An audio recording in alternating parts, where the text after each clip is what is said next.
This video is sponsored by the Foggy Dew, Dublin's legendary pub, located beside the Central Bank and Temple Bar. Come in for great nights, pints and supporting metal. Shout out to our other sponsor, Helio Gas Detection.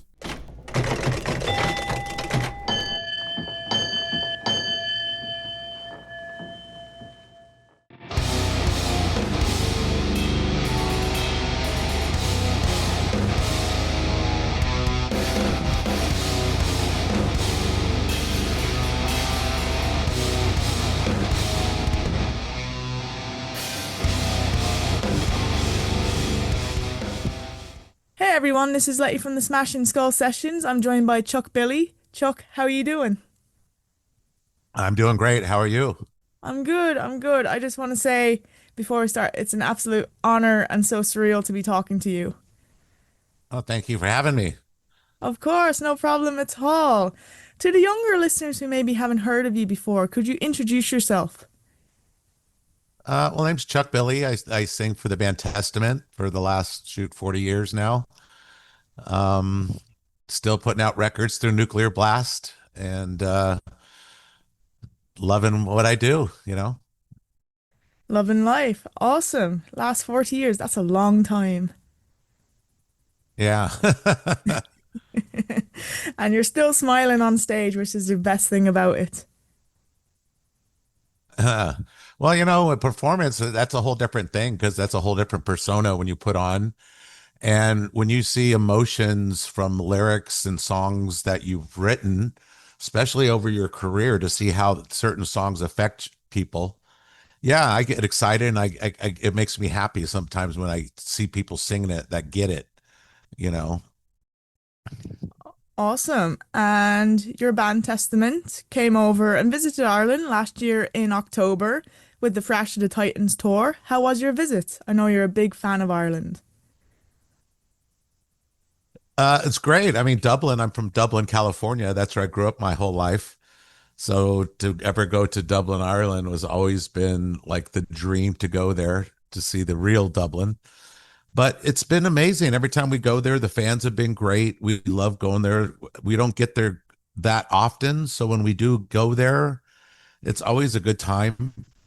I don't think we've ever been there when it's been summer. It's always been weather that's always been cold, rainy, or something. So I don't know. Well, it's we always have a great time there. That is the true Irish experience with the wind and the rain, like, so keep it true. Yeah. And your autobiography, Holding My Breath, The Two Testaments of Chuck Billy, is out November 10th. How was it writing that book? Um, you know, Going into it, I knew it was going to be um something uncomfortable, I guess, for me because, I'm really kind of a private guy and really I'm not very opinionated on things, so I really like to keep to myself in that kind of sense. So for me to like kind of pour out my life, I thought it was therapeutic a little bit, I guess.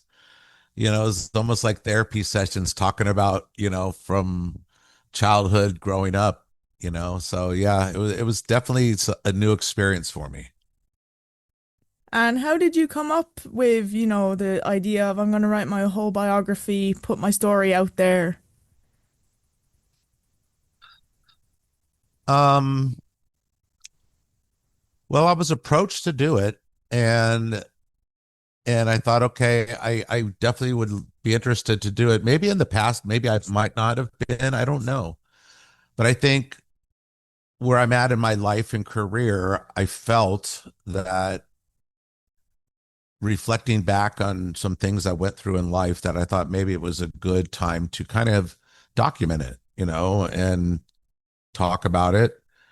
And what I've learned by doing the book is actually going back and walking through my life and connecting dots that seem to make sense, that when I was younger to where I am today.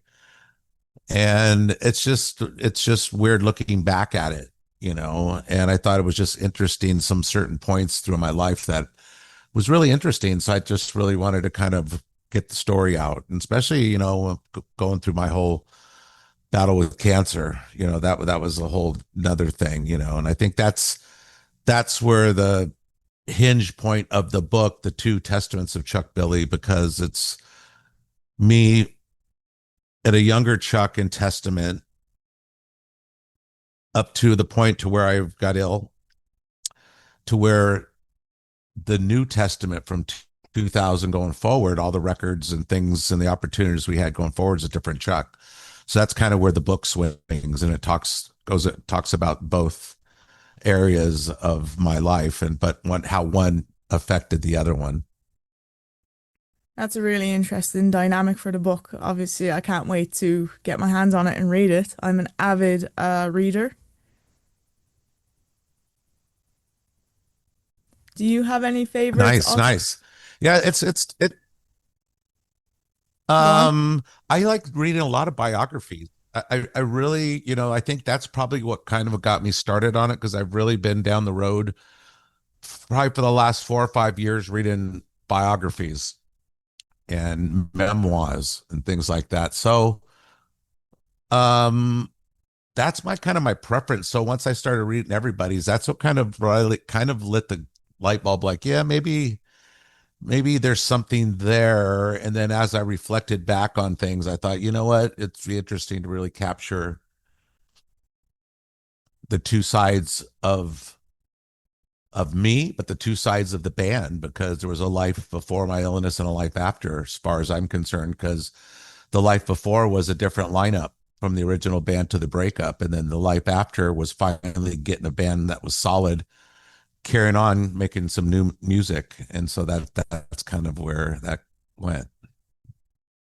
And you mentioned just there you read a lot of autobiographies in the lead up to writing your own. Do you have any favorites that you read over time? Really good ones. I like Sammy Hagar's, Dave Mustaine's. I really loved Mike Tyson's, his was really good, is and that's kind of like I was just kind of inspired by Mike Tyson's, even a little Shaq's, because it was really kind of went back to who they were before you knew them, who when they were famous, and I kind of like that twist about the part of getting to know somebody. So I really like that part of it. That's kind of led me down the way I wanted to write my story. Awesome. And is there a favorite moment you had while going back and rediscovering all these memories, writing the book? Well, that there's so many, and that it's hard to put them all in there, but just reflecting and looking back, I mean, all the stories kind of blow my mind at my age now, that God, man, I was such a young, just almost like, you know, didn't give a shit, just going for it, kind of young kid that just was, all out, to where I am today, much calmer guy, you know. Um, but just going back and looking at that and talking about that and going, oh yeah, I remember that. I remember what drugs I was on, or I remember, what was going on in my life at that point, So yeah, that takes you back into these little pockets of memories. But there's so many, because, I tried to really capture, like, the younger years from where it all started, especially the title Holding My Breath. I don't want to give away the whole story about that, but that's kind of where it all started. And that part of my life, holding my breath, really plays a big part in the rest of my life, the way who I turned out to be. Sounds like an amazing read anyway. I can't wait for my local bookshop to get it in and I can buy it straight off the shelf, hot off the press. Nice. One of my favorites autobiographies that actually got me into reading the genre was Frankie Bellows from Anthrax. Yeah. Yeah. I think his is I really good. haven't I haven't started that one yet. I have it. You sent it to me. Oh, very good. Because you toured with them in 2024, wasn't it? You visited us as well. Yeah, yep, yep. We toured with them in '87, first time there as well. We got a lot of history, go way back. Awesome. And obviously in Charlie, of course, behind the kit when they come with Pantera. So that would be good fun as well, Yeah, yeah, for sure. for sure. Frankie's is a really good read anyway. You won't be disappointed with it. Good. If you could collaborate with any musician, dead or alive, who would it be? And it doesn't have to be for Testament. It could just be for yourself. Ooh, uh, God, I mean that's a tough one, but hmm, I guess I mean something really different off the wall would have to be Kurt Cobain or something like that, you know? I mean, what kind of music he'd write and story he'd tell, collaborate on something would be interesting. That would be definitely an interesting conversation with him anyway, like just to pick his brain, like, and see Right. how he works the songs and his guitar, of course, like. Yeah. And it'd be much different from something I do, so it'd be interesting to try something like that. Did you ever catch them live, Nirvana? I didn't. Do you have a favorite Nirvana Oh, actually, album? You did. no, You I did catch didn't catch them. it. No, no, I, Oh I no. didn't. I'm sorry. Oh. No. Do you have a favorite Nirvana album or song? Um, I mean, I like all the songs, but I mean, of course, the hits always are the ones that catch you and pull you in. Teen Spirit, of course, was the first one that really grabbed you because of the riff. Um, yeah, probably. I don't know. I love them all. I like the style of twist of the arrangements and just where he goes with it vocally. Yeah, he's definitely one of the songwriters to be studied. Like my favorite would be Aneurysm off of Incesticide. Hmm. I Right think that on. one I think that one's quite interestingly arrangement wise with the kind of softer verses and then the obviously really loud choruses like. Yeah. I think that one's quite interesting from a songwriting point of view. And of course, Testament released a new album in 2025, Parabellum. How was it recording that album? Um, I think we went through the same motions. We went to the same studios, kind of took the same approach. Only thing different was the mixing. Andy Sneap wasn't available for us, so we used Jens Bogren, and he did a fantastic job on it. Um, but I think the songs this time around were definitely a much more challenging approach, heavier approach than Titans of Creation. I know, a lot to do with Chris and Eric really put some time in this record, so it shows in the music that they came up with. And do you have a favorite song to play live off of that album? Well, so far we've been playing four songs and they all feel really good, but oh God, I don't know, man. I mean, For the Love of Pain, the first one has been like pretty awesome, like in the set. Um, and live, it's just so, especially with Eric singing too and everybody, it's kind of a little crazy. So it's that one's fun. It's a good mix. Yeah. Nice one. And of course, you're a founding member of the Dublin Deaf Patrol in California. Yeah. Yeah. If you could do a gig swap with an Irish band, who would you bring to Dublin, California? Uh,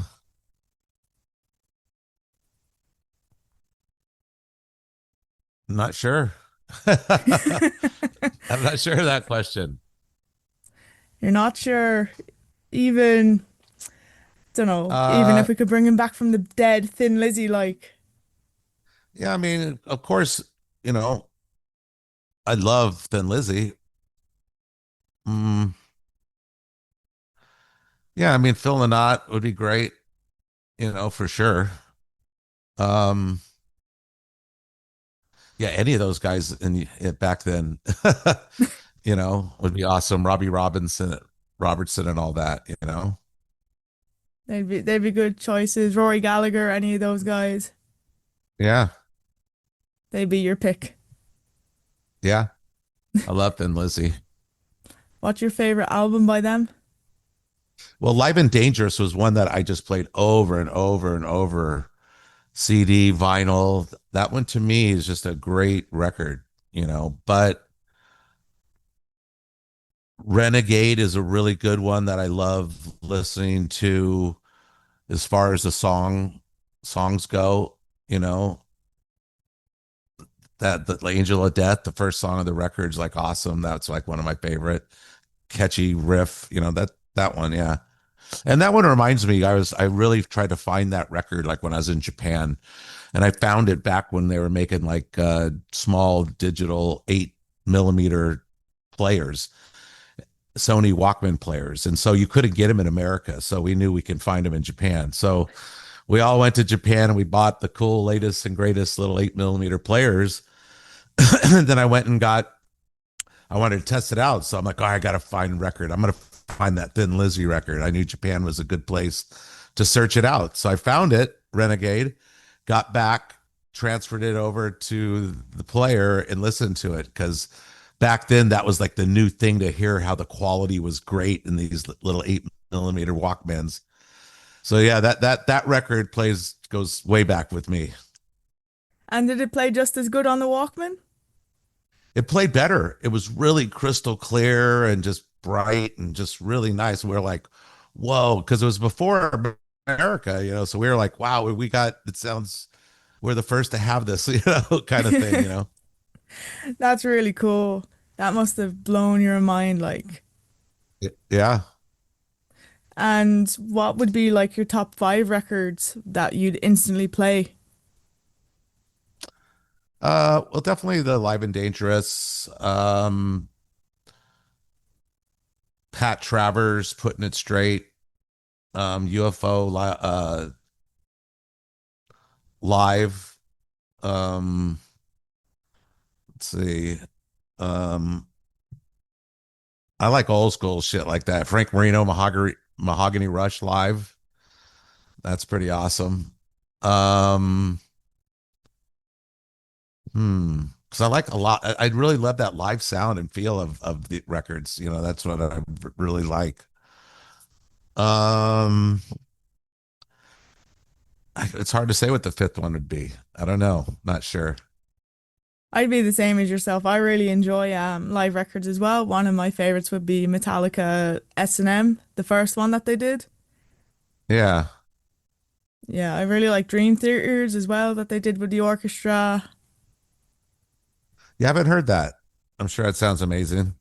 Oh, it does. Just Mike Portnoy just goes to town and kills it like. Yeah. Oh, I gotta check that out.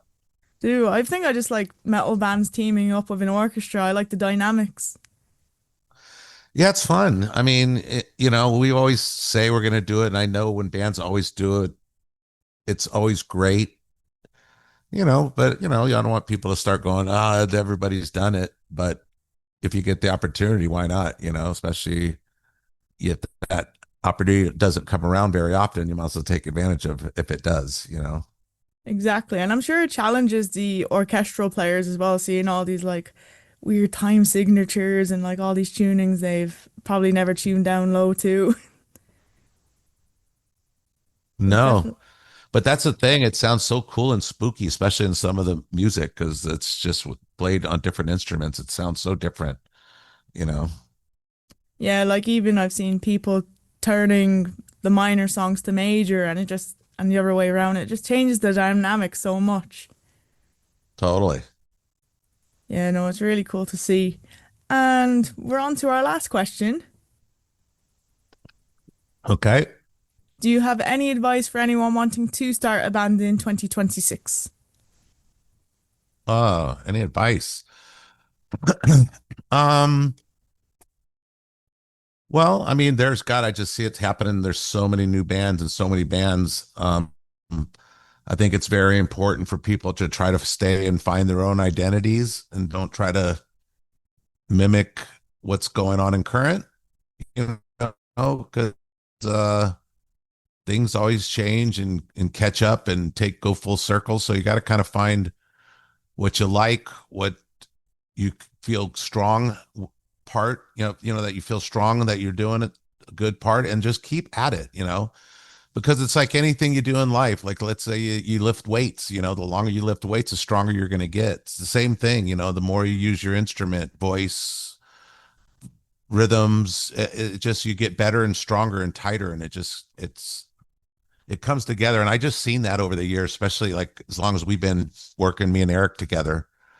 It definitely becomes easier to write songs because you know what each other limits are, and what people can do, and the lane we try to stay in, and not try to go, oh, we got to be like the everybody, this is what's hot now, we got to try to sound like that. So people just got to stay true and find their own identities, and stick with it. That's some really good advice, especially with today's media of just like all the TikTok bands trying to blow up at the same time. Like, Yeah, I mean, I miss the day. I mean, because I grew up with different music and singers and stuff, and it's so different with the singers now. It's a lot less of melodic vocal singing, you know. yeah, I don't know. yeah, It's just different. Records sound different. Bands are just, it's different era, but I guess it's what is current with the new younger generation, and it is what it is. So I guess the key to try to survive is just trying to see what can you write. Even like a band like us that's been 40 years, like our last record, I think we still were able to find and touch on trying to stay modern, I guess. I don't know if that's the right word, or trying to stay I don't know if maybe that's the right word, but just stay um like if you played it for someone that was 16 to 19 years old and they didn't know our band, you might play it and they wouldn't know if we're a new band or a 40-year-old band. I think if you played some of our new record. yeah. No, it's definitely a confusing world out there. The music industry is just confusing in general, like, so it's one of the things you have to be 5 steps ahead with, like. Everything. 5 steps ahead with everything. Chuck, thank you so much for taking the time out your day to chat with me. All right, thank you. And maybe we'll see you next time. Probably see you. Yeah, I'm not going there this summer, but maybe early next year. I thinking I'm hearing rumors we might see you guys next year. Fingers crossed. And check out Holding My Breath, the Two Testaments of Chuck Billy, which is out November 10th. Yes, thank you very much. Have people go get pre-orders now. You can go, download, get the book now if you like. I might look into doing that. Yeah, just I think you can get it at chuckbillybook.com. chuckbillybook.com. Definitely awesome. Yeah, Thank you. chuckbillybook.com. It's that easy.